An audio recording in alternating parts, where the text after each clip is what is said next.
mesti Cuplikan diperlakukan PowerPoint secara episode manusiawi. kali ini. Kalau terkait dengan upah ya yang manusiawi lah. Kalau misalnya anggota dewan, kalau misalnya konglomerat, kalau misalnya bisnismen yang sangat sukses gitu. Masa iya sih sampai tidak sanggup menggaji PRT-nya gitu. Kan juga sempat ada kasus-kasus PRT nggak diupah sampai 7 bulan, 1 Iya, tahun, oh 2 ya, tahun gitu. iya. Itu kan miris ya gitu. Publik layak tahu bahwa ini loh sebenarnya isian dari draft RUU PPRT gitu, nggak semenakutkan yang digambarkan oleh para pihak gitu yang menyatakan wah nanti PRT-nya nuntut ini itu nanti PRT-nya lebih lebih punya kuasa dibanding kita yang pemberi kerja. Enggak. Bingung ya dengan ketakutan itu Iya, ya. ya ampun gitu. Selamat datang di PowerPoint. Gerak bersama sobat perempuan, terus berjuang tentang kesamaan. Gagal lagi menjadi penghias, berkata lagi ditindas. Hai Sobat Puan, balik lagi bareng aku Dede di sini dan kali ini aku nggak sendirian tentunya. Kali ini kita akan ngobrol-ngobrol banyak nggak ya? Soal apa nih? Sekarang kita udah kedatangan bintang tamu, ada Mbak Jumisi. Halo Mbak Jumisi. Halo Dede. Ya, Mbak Jumisi ini dari Jala PRT. Jala PRT. Jala PRT ya Mbak ya. Mungkin teman-teman Sobat Puan di rumah juga belum pada tahu nih Jala PRT ini sebenarnya apa sih Mbak? Oke. Halo Sobat Puan, terima kasih sudah diundang di podcast ini. Jala PRT itu adalah singkatannya dulu ya. Singkatannya adalah Jaringan Advokasi Nasional untuk Pekerja Rumah Tangga. Gitu. Jadi dia adalah organisasi payung yang membawahi beberapa SPRT, Serikat Pekerja Rumah Tangga. Jadi ada beberapa SPRT, kami di 7 wilayah di Indonesia. Mereka adalah organisasi PRT lokal yang kemudian berafiliasi ke Jala PRT. Jadi fokus kami itu adalah memberikan edukasi, pelatihan, training, termasuk pembelaan terhadap pekerja rumah tangga. Kira-kira begitu. Jala PRT berdiri dari tahun 2004. Dari 2004 sudah ada ya. Wow, cukup lama ya Mbak ya. Dan ternyata ada loh teman-teman Serikat Pekerja Rumah Tangga. Sebenarnya kan kalau kita ngomongin pekerja rumah tangga ya Mbak, kadang kita tuh dianggapnya kayak pekerja rumah tangga kan siapa? Ibu-ibu rumah tangga, pekerja domestik itu dianggapnya apa gitu ya, bukan nggak dianggap seperti profesi atau pekerjaan gitu ya. Itu pandangan umum. Nah, makanya di kesempatan ini juga kalau boleh ya aku mau menyampaikan bahwa pekerja rumah tangga itu adalah pekerja. Ini saya sedang pakai kaos PRT sama dengan pekerja. Jadi Kenapa disebut sebagai pekerja gitu ya? Karena yang dilakukan oleh teman-teman PRT itu adalah bekerja gitu. Dia bekerja, kebanyakan mayoritasnya ada di area domestik. Kerjanya itu adalah ya melakukan suatu aktivitas yang kemudian ada nilainya. Dari yang kotor menjadi bersih, dari yang berantakan menjadi rapi, dari yang sakit menjadi sehat. Itu kan ada nilainya ya, ada yang berubah dari A ke B, dari B ke C dan seterusnya gitu. Itulah kerja. Dan pada saat kerja itu kan membutuhkan konsentrasi, membutuhkan pemikiran, waktu gitu ya, sepenuh hati gitu. Tenaga. Ya, itu kerja. Makanya kita sebutnya orang-orang yang bekerja dalam area domestik mereka adalah pekerja.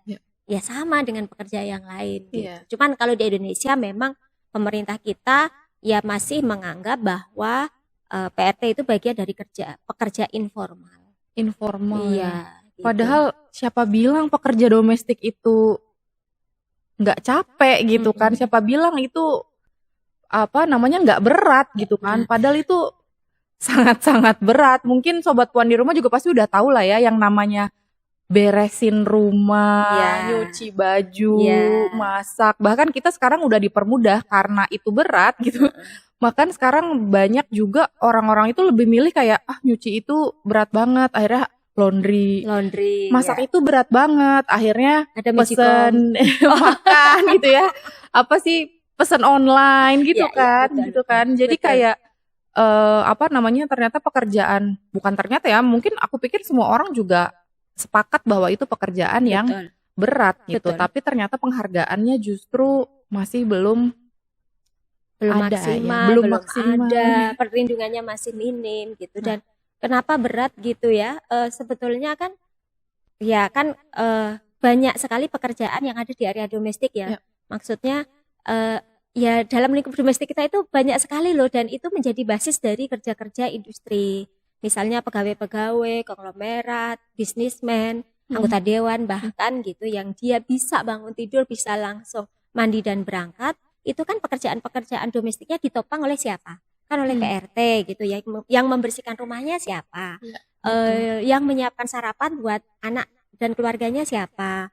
Yang merapikan baju untuk dia pakai dan untuk anak-anaknya pakai siapa gitu. Jadi itu pekerjaan yang membutuhkan waktu, konsentrasi dan juga keseriusan gitu, dan ragamnya banyak gitu. Dan sekarang ini makanya juga tadi Dedek bilang bahwa ini berat, itu belum ada undang-undang khusus sih yang melindungi, makanya belum jelas kategorinya pekerjaan apa saja, bisa milih kah gitu kan, mau nyuci saja atau masak saja, atau mau jagain bocah saja, atau mau beres-beres bebenah saja gitu. Itu klasifikasi itu belum ada. Nah itulah yang kemudian dituliskan dalam rancangan undang-undang perlindungan pekerja rumah tangga. Oh, gitu. jadi sekarang sudah ada RUU yang saat ini sedang Iya. diperjuangkan ya oleh Iya, teman-teman jalan. betul, betul. Nah, RUU ini penting banget buat PRT karena di Indonesia belum ada lex spesialis yang melindungi PRT. Jadi masih mengacunya ke undang-undang yang umum, dan itu yang membuat susah untuk Jala PRT ataupun SPRT melakukan advokasi, karena acuannya itu apa gitu. Acuan hukumnya apa, pasal berapa. Nah, karena belum punya undang-undang khusus tentang perlindungan pekerja rumah tangga, jadi mengacunya agak susah. Berarti sejauh ini teman-teman PRT ini kalau misalnya bekerja sama sekali tidak ada perlindungan ya Mbak ya? Ya, dalam tanda kutip begitu sih gitu, karena ngacunya masih undang-undang yang umum. Misalnya gini, kalau ada kekerasan sama PRT, ngacunya masih KUHP yang khusus melindungi PRT-nya belum gitu. Ada juga ngacu ke undang-undang PKDRT, atau kalau PRT anak ada yang mengacu di undang-undang perlindungan anak gitu. Tapi karena PRT itu mesti dinyatakan sebagai pekerja, butuh pengakuan, butuh recognition gitu, dan itulah yang dibutuhkan, sehingga pengakuan itu menjadi basic untuk melangkah ke tahap-tahap berikutnya gitu. Dia sebagai pekerja, maka dia bisa loh mengacu kepada undang-undang ketenagakerjaan misalnya gitu. Tetapi undang-undang PPRT ini belum ada. Nah, kalau ada undang-undang PPRT, maka itu bisa jadi acuan juga. Iya. Dan ternyata sama sekali ya nggak ada perlindungannya terkait pekerjaannya. Ini aja nggak diakui gitu ya. Betul, nggak diakui sebagai kerja. Luar biasa. Pekerjaan seberat itu selama itu tidak diakui sebagai kerja. Itu masih sekarang ini kondisinya. Ya. Padahal ibu rumah tangga itu udah diakui sebagai pekerjaan loh. Iya, tapi di kenapa? KTP ya? Iya, di KTP sudah ada, tapi ternyata ini berseberangan dengan pekerja rumah tangga yang tidak diakui ya. Ya itu. Jadi kayak ada pemisahan gitu ya. Padahal kerja-kerja yang dilakukan oleh teman-teman PRT itu ya dalam lingkup kerumah tanggaan itu loh, gitu ya. Ada yang di rumah, ada yang di apartemen, ada yang di hotel. Tetapi lingkup pekerjaannya yang melakukan pekerjaan domestik itu. Betul. Aku beberapa kali pernah buka aplikasi juga, Mbak Jumisi. Jadi kayak buat bersih-bersih. Terus padahal di situ tuh sudah ada pilihan-pilihan semacam kayak oke, mau bersihin kamar mandi, mau bersihin apa, atau bantu setrika, itu semuanya tuh ada kategorinya gitu kan. Sedangkan kalau pekerja rumah tangga kan ini kita nggak tahu ya, mau tadi yang Mbak Jumisi bilang. Oh, itu yang online-online itu ya? Iya, yang online-online itu gitu. Tapi ternyata di dalam dalam hukumnya sendiri malah belum ada ya. Wow, luar Jadi biasa. aplikasi lebih maju dibanding hukum. Lucu ya. Oke, kalau gitu mungkin Sobat Puan belum tahu nih di rumah kira-kira isi undang-undang RUU PPRT ini sebenarnya mencakup apa aja sih, atau seperti apa? Sebenarnya kalau secara draft ya, ini kan kita sudah memperjuangkan RUU PPRT menjadi undang-undang ini sudah 20 tahun, Dede. gitu. Jadi sudah lama banget Iya, kita iya, iya. memperjuangkan Luar undang-undang biasa. yang bisa melindungi teman-teman yang bekerja di area domestik ini gitu.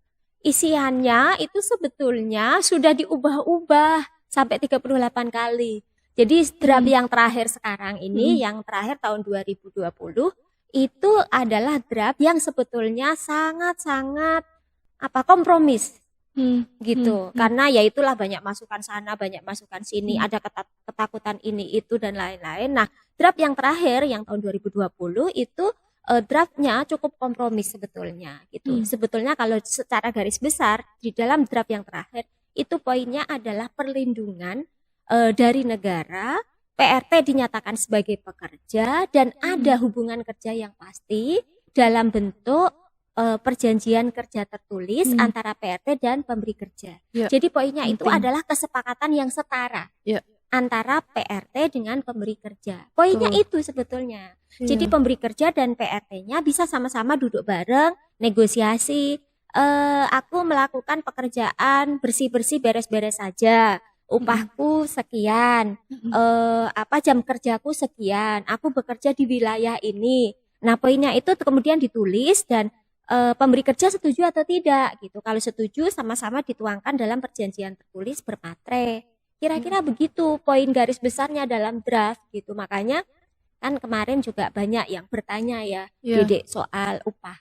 Ya, ya, ini sebenarnya banyak banget info-info yang mungkin publik itu menerimanya kayak orang-orang ini apa sih undang-undang RUU PPRT ini nanti katanya kalau udah disahin jadi nanti PRT digajinya UMP gitu kan. Orang-orang jadi takut nanti nggak bisa menggaji gitu kan dan yang lain-lain. Saya boleh meluruskan soal Iya. ini ya. Boleh. Jadi kalau soal upah sebetulnya gini, kalau taruhlah Jakarta ya, DKI Jakarta itu memang ada surat keputusan gubernur soal UMP, upah minimum provinsi DKI Jakarta. Nah, sebetulnya untuk pekerja industri kayak buruh pabrik, manufaktur dan lain-lain memang ngacunya ke UMP gitu. Nah, di dalam draft RUU PPRT itu terkait upah sebetulnya itu dinegosiasikan. Gitu. Jadi boleh nego gitu. Kalau misalnya jam kerjanya kan kalau jam kerja resmi sesuai dengan Undang-Undang Tenaga Kerjaan itu 40 jam kerja seminggu ya. Kalau misalnya PRT tidak bekerja 40 jam kerja seminggu, ya upahnya ya bisa dinegosiasikan. Kau pemberi kerja sanggup memberi upah sekian, PRT sanggup melakukan pekerjaan itu dengan upah sekian. Gitu. Jadi tidak ngacunya tidak UMP kalau di RUU PPRT ini gitu. Jadi poinnya adalah itu gitu. Nah, kemudian dulu juga sempat ada pernyataan kalau misalnya pekerja pabrik dia itu UMP, terus dia punya PRT, terus PRT-nya minta UMP, terus pekerja pabriknya dapat apa gitu. Nah, itulah konteksnya negosiasi itu tadi. Jadi berbagi peran gitu. Jadi kalau misalnya pemberi kerjanya adalah buruh pabrik yang gajinya UMP, tentu saja kan nggak mungkin juga dia ngasih UMP. Terus untuk hidupnya si pekerja pabrik itu sendiri apa kan gitu. Maka itulah poin pentingnya negosiasi. Tetapi juga kita menggarisbawahi soal kelayakan ya. Ini kan PRT adalah manusia ya. Tentu saja mesti diperlakukan secara manusiawi. Kalau terkait dengan upah ya yang manusiawi lah. Kalau misalnya anggota dewan, kalau misalnya konglomerat, kalau misalnya bisnismen yang sangat sukses gitu. Masa iya sih sampai tidak sanggup menggaji PRT-nya gitu. Kan juga sempat ada kasus-kasus PRT nggak diupah sampai 7 bulan, 1 tahun, 2 tahun gitu. Itu kan miris ya gitu. Nah, di UU PPRT ini ada perlindungannya terkait dengan itu bahwa PRT berhak atas upah, jangan hanya dikasih makan gitu. Jadi dia PRT kan juga punya keluarga ya, dia punya anak dan seterusnya juga punya penghidupan dengan keluarganya yang juga itu mesti diperhitungkan sisi kemanusiaannya, sisi sosialnya biar juga bergaul dengan tetangga, berorganisasi juga. Nah, ada perlindungan berorganisasi juga di dalam RUU PPRT itu. Gitu. Jadi itu menurut aku itu draft yang kompromis dan saya mendorong gitu DPR untuk pengesahan di bulan September ini. Jadi kekhawatiran soal upah misalnya itu bisa dinegosiasikan. Intinya itu sih yang aku pingin garis bawahi. Ini aku masih agak bengong-bengong ya Iya. setelah mendengar penjelasannya dari Mbak Jumisi ini, bahwa itu adalah hal sangat sederhana dan dasar dari seorang pekerja yang meminta gitu kan, kejelasan dari pemberi kerja kan, Mbak. Jadi kalau misalnya tadi dibilang, loh pekerja rumah tangga itu kan sebuah profesi, pekerja rumah tangga itu kan sebuah pekerjaan gitu loh. Jadi apa bedanya kita yang ingin bekerja di satu tempat dengan posisi tertentu, ada negosiasi dan ada kontrak, dan itu Yes. penting gitu. Yes. Jadi kayak ngelihatnya tuh, loh itu sangat dasar yang Iya. harusnya ada Iya, gitu. iya, Jadi kayak betul. nggak mungkin mau kita siapapun yang bekerja, mau di gedung, mau di korporat, mau di perusahaan, mau di pemerintah, itu kan kalian pasti nggak mau juga kan bekerja kalau misalnya nggak ada kontrak Nggak ada kepastian kerja dan artinya nggak kan. tahu job desk-nya apa, misalnya lingkupnya apa, nanti Ya. kalian aja masih bisa loh komplain, itu bukan job desk saya sih kerjaan ini gitu kan, atau kok nggak digaji nih bulan ini, itu kan pasti karena Iya. kita kan manusia gitu kan, Manusia, basic banget basic banget gitu, kita butuh pemasukan keuangan, butuh Betul. untuk hidup, kebutuhan dan yang lain-lain. kan. Jadi Termasuk kayak jaminan sosial ya. betul gitu. Jadi makanya tadi pas Mbak Jumisi jelasin, itu sangat dasar sebetulnya, dan Dasar. ternyata teman-teman PRT justru belum punya itu gitu. Iya. Heeh. Oh iya, tadi ngomongin soal jaminan sosial. Kalau soal kesehatan gimana Mbak? Itu udah masuk kah ke dalam RUU PRT? Ini ya ada dorongan untuk pemberi kerja juga mendaftarkan PRT-nya ke BPJS Kesehatan Iya. dan BPJS Ketenagakerjaan gitu. Sebetulnya kalau sekarang ini ya untuk BPJS Ketenagakerjaan teman-teman PRT itu Jala PRT sudah negosiasi sama BPJS ya. Itu nilainya nggak besar loh, 36.000 per bulan gitu, dan itu segelas kopi mungkin ya gitu. Jadi kalau misalnya pemberi kerja masih aduh gitu kok kayak besar, enggak lah ini kan segelas kopi gitu loh, per bulan pula nggak tiap hari gitu. Pemberi kerja juga punya awareness untuk mendaftarkan ke BPJS Ketenagakerjaan gitu. Nah, kalau faktanya ya saat ini Dede, teman-teman PRT itu masih banyak yang belum terdaftar sebagai peserta BPJS Kesehatan maupun BPJS Ketenagakerjaan. In realnya seperti itu gitu. Iya. Nah, untuk teman-teman PRT yang sudah berorganisasi dengan Jala PRT kan ada edukasi, training, sosialisasi dan lain-lain ya. Itu kan lebih terpapar pengetahuan sehingga mereka sudah bisa negosiasi sama pemberi kerjanya. Bos, aku kerjanya hari ini 3 jam ya gitu. Itu sudah ada argumentasi yang bisa lebih setara antara pemberi kerja dengan PRT-nya. Termasuk soal jaminan sosialnya bisa negosiasi. Bos, aku kerja denganmu 1 tahun ini, bos boleh kasih saya BPJS Ketenagakerjaan, BPJS Kesehatan. Bagaimana menurut bos? Kan ada negosiasi kan enak begitu gitu. Ada rencana yang dirancang bareng, dijalankan bareng, diawasi bareng, dievaluasi bareng gitu. Jadi itu enak gitu. Itu poin dari RUU PPRT itu. Jadi kesepakatan yang kemudian menjadi acuan, menjadi patokan untuk pegangan si bos dan pegangan si PRT.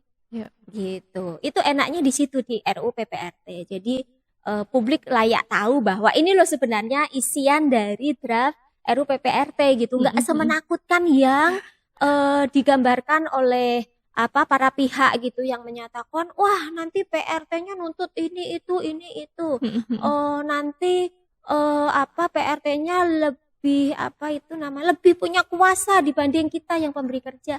Enggak. Bingung ya dengan ketakutan itu Iya, ya. ya ampun gitu. Taruhlah misalnya memang ada perlindungan berorganisasi kan, para pemberi kerja itu dalam tanda kutip ya agak ada kekhawatiran. Kalau PRT-ku berorganisasi, nanti PRT-ku lebih pinter dong daripada aku. Nanti aku dicerewetin, dimarahin, digalakin.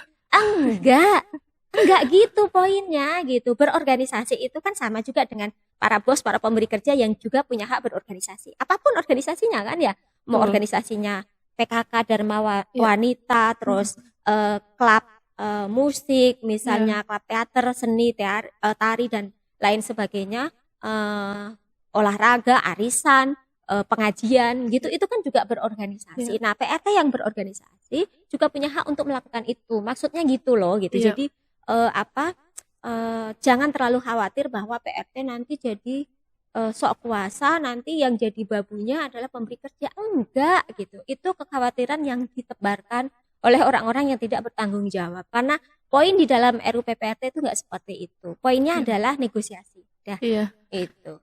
Tapi itu mengerikan ya. Maksudnya informasi-informasi atau misinformasi yang tersebar itu justru malah makin mendiskriminasi atau mengecilkan gitu loh Mbak, pekerja rumah tangga Betul, ini gitu kan. betul. Padahal sebenarnya kita juga tahu itu sebuah pekerjaan, dia manusia. Tapi ternyata perlakuan-perlakuan kita bahkan ketika kita menerima informasi pun secara tidak langsung kita juga sudah mendiskriminasi gitu. Betul gitu. Kan manusia layak dimanusiakan gitu. Iya. Kalau misalnya berita terakhir ya soal kekerasan yang terjadi terhadap PRT, misalnya sampai dirantai, dikasih makanan hewan, terus kemudian dipukul, ditendang, terus kemudian apa eh, eh, apa diasingkan gitu ya, itu kan perlakuan yang tidak manusiawi ya gitu. Iya. Bahkan binatang aja kan kita sayang-sayang ya kan, anjing, kucing misalnya. Manusia juga layak diperlakukan secara manusiawi, selayaknya manusia gitu. Jadi ada perlindungan yang itu bisa mengcover PRT, kira-kira begitu. Supaya apa gitu? Kalau misalnya menghapuskan segala macam diskriminasi gitu ya, itu kan tidak otomatis ya. Ada undang-undangnya saja kan masih banyak pelanggaran ya. Apalagi ini nggak ada hukumnya Iya, gitu. bisa semena-mena Jadi ya. ya dengan ada hukumnya nanti harapannya mengurangi hal-hal yang mendiskriminasikan PRT gitu. Gitu. Jadi ya selayaknya manusia yang layak dimanusiakan. Intinya Iya. itu. Ya, ya Mbak, kalau kita ngomongin soal berita-berita perlakuan buruk itu kan banyak ya gitu. Kita kayaknya sehari-hari udah dikasih makan berita-berita PRT, kekerasan, dapat diskriminasi dan yang lain-lain, termasuk tidak diberi upah dan yang lain-lain gitulah. Sebenarnya itu adalah yang cerita yang Cerita sedih ya. menyedihkan gitu kan, Cerita yang sedih. dan itu terus berlanjut terus menerus gitu di saat RUU PPRT ini juga sedang diperjuangkan, berita itu naik tapi ternyata tidak ada progresnya gitu kan dari pemerintah sendiri atau dari masyarakat, kita dukungannya mungkin juga kurang gitu ya. Nah, ini ngomongin soal berita sedih, sebenarnya ada nggak sih Mbak kalau misalnya mungkin Mbak Jumisi bisa share juga cerita menarik atau hal baik atau cerita yang hangat yang bisa kita dengarkan, yang bisa kita tahu terkait PRT ini. Iya. Ya, pasti ada ya, pasti ada. Kalau sepengetahuan aku ya, karena berinteraksi dengan teman-teman PRT gitu, jadi kalau bagaimana sih PRT gembira gitu ya, itu adalah pada saat mereka bisa ekspresif berorganisasi, ekspresif kalau saya ambil contoh misalnya di Jala PRT itu teman-teman itu kan ada sekolah PRT bulanan. Sekolah PRT bulanan itu kadang-kadang ada latihan keterampilan khusus. Misalnya belajar bahasa Inggris, kemudian belajar bikin kue yang unik-unik atau meracik minuman yang spesial gitu, atau meramu kan kalau di hotel itu ada yang dia merapikan spray dan lain-lain, itu juga butuh keterampilan khusus yang itu bisa dipelajari gitu. Nah, di sekolah PRT itu ada hal-hal khusus seperti itu dan itu membuat mereka bahagia. Itu membuat mereka tertawa, itu membuat mereka merasa diaktualisasikan loh kapasitasnya dia, karena itu kan keterampilannya dia ya. Betul. Terus ada juga yang PRT yang dia sebagai neni merawat anaknya pemberi kerja gitu, kadang-kadang dia bisa bergembira dengan keluarganya, terus bahkan gajinya di atas UMP. Ada yang seperti itu, ada PRT yang gajinya di atas UMP dan karena dia pintar berbahasa Inggris, ada penghargaan kepada PRT itu sehingga dia diupah lebih tinggi gitu dari dari awal dia bekerja. Jadi ada peningkatan terus gitu. Nah, skill-skill itulah yang membuat teman-teman PRT itu bergembira dan saling berbagi satu sama lain gitu. Itu bentuk sisterhood ya yang bisa dilakukan oleh sesama PRT. Misalnya dia punya keterampilan apa, dibagi keterampilan itu kepada PRT yang lain gitu. Harapannya apa? Saling berbagi itu tadi gitu. Jadi kalau misalnya ada informasi di tempat kerja yang di sana lebih bagus daripada yang di sini, atau ada informasi tentang apapun itu bisa di-sharing. Nah, itulah yang membuat teman-teman bisa mengaktualisasikan dirinya, mengembangkan dirinya, potensinya berkembang sehebat-hebatnya gitu. Dan itu adalah berita-berita hangat gitu. Dan kesenangan PRT memang harus diciptakan ya, karena kalau misalnya terlalu terfokus dengan hal-hal yang sedih, nanti juga sementara kita masih butuh nafas panjang nih gitu untuk berjuang. Jadi energinya juga harus distabilkan supaya nafas panjang untuk melanjutkan perjuangan ini terus ada gitu. Gitu. Apalagi ini kan kita sedang masa kritis ya. Masa kritis kan, September ini masa kritis. Kami itu sedang menunggu pengesahan RUU PPRT gitu. Jadi saya juga sama teman-teman PRT berusaha untuk menjaga kestabilan semangat kita secara harian gitu. Apalagi ya hari ini ya, apalagi ya besok gitu. Pakai apa lagi ya lusa gitu-gitu. Kami itu berusaha mendorong DPR untuk membuka mata hatinya, melihat fakta-fakta tentang PRT agar terbuka hati dan pikirannya, sehingga para pimpinan DPR mau ketok palu. Itu kami berpikir harian. Iya, betul. Tadi Mbak Jumisi berkali-kali mengingatkan juga bahwa teman-teman PRT ini harus aktif berorganisasi, dan juga sebetulnya yang penting juga berserikat ya, karena tadi ya ada pengetahuan, pertukaran informasi, menambah kapasitas. Betul. Itu penting. Dan aku juga tadi langsung menggarisbawahi bahwa pekerjaan ini merupakan pekerjaan yang butuh skill gitu, dan ini harus diakui gitu kan. Betul. Dan untuk advokasinya sekarang udah sampai mana nih Mbak kalau di RUU PPRT ini? Iya, advokasinya udah panjang banget ya, karena udah 20 tahun gitu kan. DIM, daftar inventaris masalah sudah masuk ke anggota dewan. Surpres dari Pak Jokowi juga sudah masuk ke anggota dewan. Kalau secara rasionalitas ya, harusnya itu sudah sampai pada pembahasan tingkat 1, terus terbentuklah panja atau pansus untuk pembahasan dan kemudian ketok palu gitu. Nah, informasi terakhir, draft itu dikembalikan ke Dewan Kehormatan, ke Mahkamah Dewan Kehormatan, dan dikembalikan untuk disinkronisasi hari ini. Tadi pagi saya dapat informasi, jadi sebetulnya itu sih nggak alurnya gitu, nggak alurnya sih kembali ke MKD itu, karena alurnya sebetulnya adalah sudah mau segera ketok palu gitu, tapi ini dikembalikan. Tapi oke lah gitu. Oke, sekarang ada di situ. Kalau udah ada sinkronisasi dengan undang-undang, saya dengar RUU PPRT sedang disinkronisasi dengan Undang-Undang Cipta Kerja. Kan memang beririsan nih ya, sama-sama pekerja gitu. Jika tidak ada yang bertentangan, maka akan segera masuk ke panja atau pansus gitu. Jadi kami berharap para pimpinan DPR tidak ada lagi yang dirisaukan gitu, karena sebetulnya September ini kami ingin melihat jejak anggota dewan sebelum pergantian DPR yang baru. Kami setiap hari di luar ya, maksudnya di luar DPR kami aksi loh. Setiap hari jam 10 pagi sampai jam 11, dan kami merencanakan akan terus melakukan itu sampai pengesahan.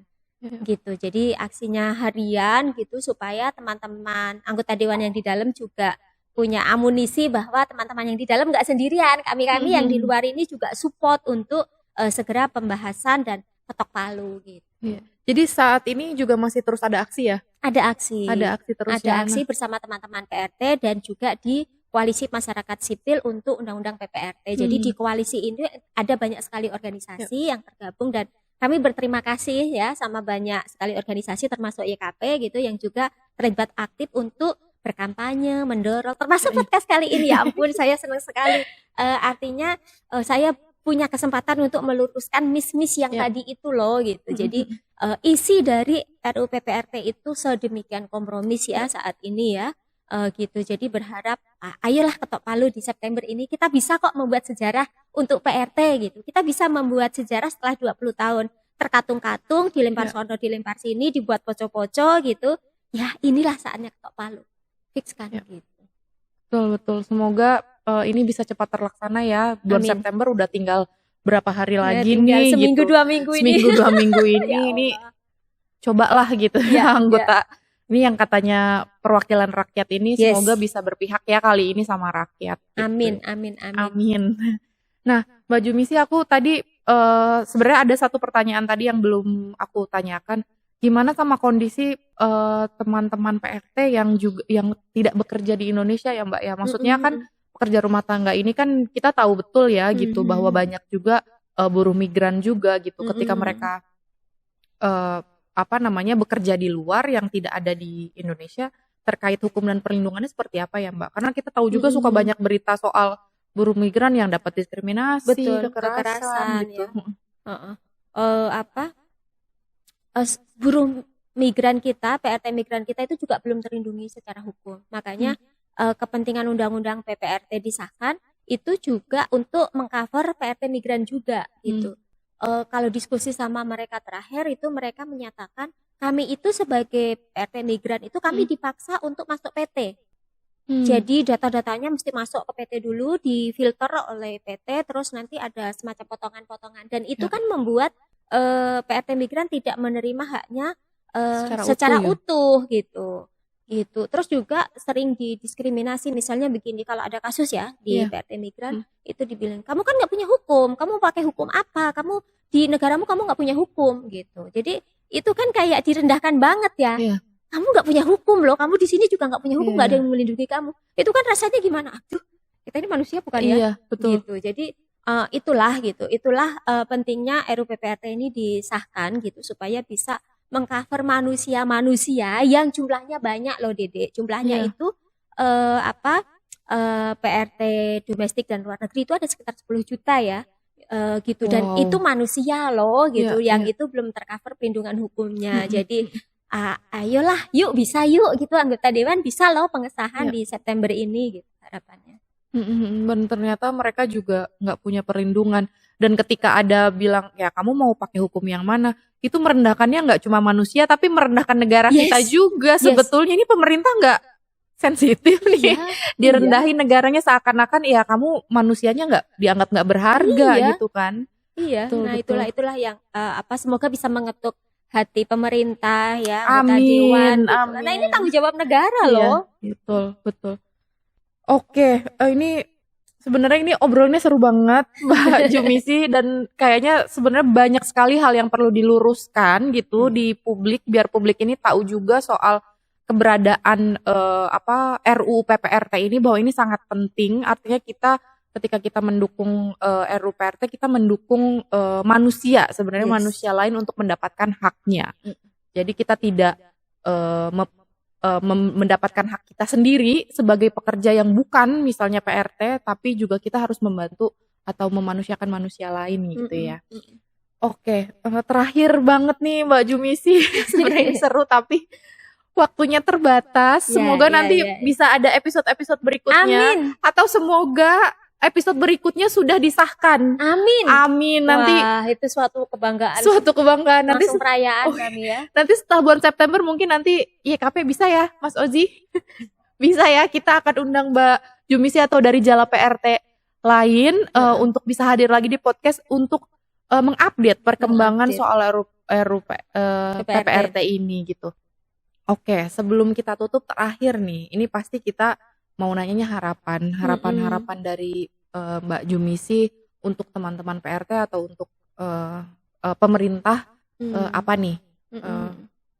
Harapannya gini, kalau untuk pemerintah kan sebenarnya tugas pemerintah sudah memberikan surprise, DIM sudah masuk gitu, tapi maksudnya juga terus mengawal pihak legislatifnya gitu. Jadi ada dorongan dari pihak pemerintah untuk juga mendorong anggota dewan untuk segera pengesahan gitu. Dan untuk anggota dewan yang saat ini ada di fraksi-fraksi di DPR, minta dukungannya dan dorongannya untuk segera pengesahan RUU PPRT di bulan September ini, karena harapan kami kepada siapa lagi gitu kalau bukan kepada anggota dewan gitu. Karena negara kita kan negara hukum ya, yang hukum memang ketok palunya ada di sana gitu. Jadi ya harapan kami supaya diketok palu untuk bulan September ini yang tinggal beberapa hari.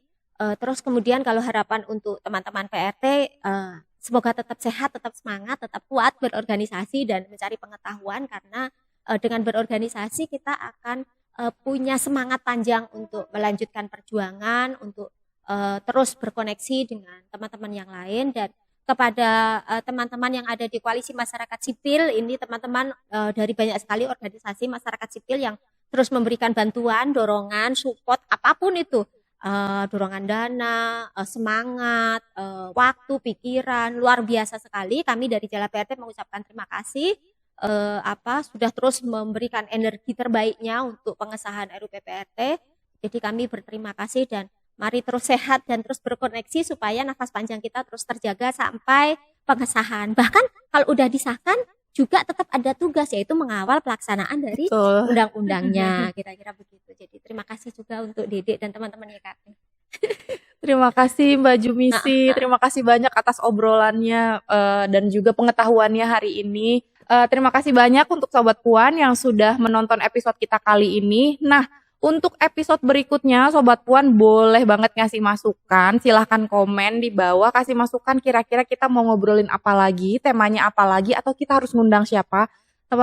Sobat-sobat Puan silahkan ya komen, jangan lupa untuk kasih masukannya. Dan juga Sobat Puan boleh banget komen atau mau kasih pertanyaan sama Mbak Jumisi di episode ini juga silahkan. Nanti kita akan tanyakan ke Mbak Jumisi juga ya gitu. Dan Sobat Puan jangan lupa juga untuk selalu terkoneksi dengan YKP. Jangan lupa untuk follow semua sosmednya YKP. Jangan lupa subscribe YouTube. Jangan lupa follow Instagramnya, Facebooknya, dan semuanya untuk selalu mengupdate episode baru dan juga pengetahuan baru soal kesehatan dan juga kesehatan seksual dan reproduksi. Itu aja dari aku. Sampai ketemu di episode berikutnya. Terima kasih Sobat Puan. Sama sobat